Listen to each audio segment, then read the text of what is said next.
तर नमस्कार मित्रांनो, आजच्या ब्लॉगमध्ये तुमचं सहर्ष स्वागत आहे. आता माझं आवरलं होतं, मी आता चाललो आहे साईटवर.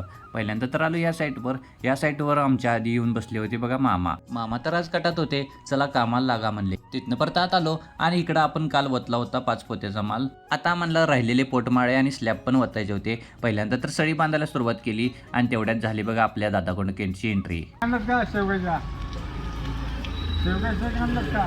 अबे साले. तिथनं परत आम्ही पहिल्यांदा तर माल घ्यायला सुरुवात केली बघा. आज गडी आले नव्हते आणि आपल्याला सगळ्यांना माल घ्यायला लागणार होता. मग काय तिथनं पाट्या घेऊन यायला सुरुवात केली आणि तेवढ्यात आले बघा मामा. आणि मामा येऊन इकडं बांबूला धडकले बघा. आणि इकडं आपल्या दादा कोंडक्यांना ग्राइंडर चालूच होईना झालं बघा. किती उशीर प्रयत्न करायला लागले होते तरी पण काही चालू झालं नाही. लगेच माझ्याकडे बघितले. मी म्हणलं त्यांना मोळ घाला त्यात.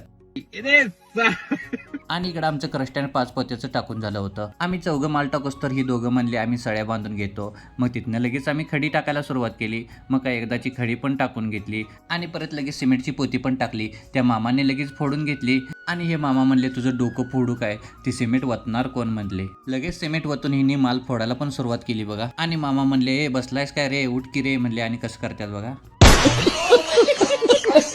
आणि मामा कुठली ऍक्शन करतील काय सांगता येत नाही बघा. हिनी कामावर असल्यावर दिवस भारीच जाते बघा. आणि इकडे शिकंजा मारत होते. त्यांना म्हणले पायाखाली कागद घे उंची पोचना तर. तिथनं परत आम्ही वतायला सुरुवात केली. मग काय पटापटा असं पाट्या आणून दिल्या आणि इकडं आमचा पोटमाळा आणि अर्धा स्लॅब ओतून झाला होता. आणि ही दोघं जण जवळ बसून काय तर बडबडत होते. त्यांना म्हणले चल सांगलीला फिरायला जाऊया. अबे साले. तेवढ्यात आपल्याला दादा कोंडके दिसले. वर काय बघत होते कोणास ठाऊक. त्यांना म्हणलं दक्षिणा मिळाली काय, त्याने म्हणले मिळाली. मुझे कुछ दिखाई नहीं दे रहा माँ. आणि लई वेळ झाला ही दोघं जण काहीतरी बडबडत बसलेत बघा. आणि इकडे या मिस्त्रीने आ केला. ह्यानी म्हणले तोंड झाक तुझं. मग काय तिथनं लगेच कोकम आलं. मग काय त्याच्यावर पण लगेच ताव मारून घेतला. परत आम्ही राहिलेला स्लॅब आणि ह्या साईडचा पोटमाळा पण वतून घेतला. आता आपला माल संपला होता. लगेच आम्ही दुसरा माल टाकला. इकडं मामाने लगेच सिमेंट पण सोडलं बघा आणि लगेच फोडायला पण सुरुवात केली. आणि इकडं आपले दादा कोंडके सळी बांधत होते आणि मामांनी त्यांच्या लेंटेलमध्ये काय काय टाकून ठेवलेत बघा. आणि आमचा तो पण माल संपला.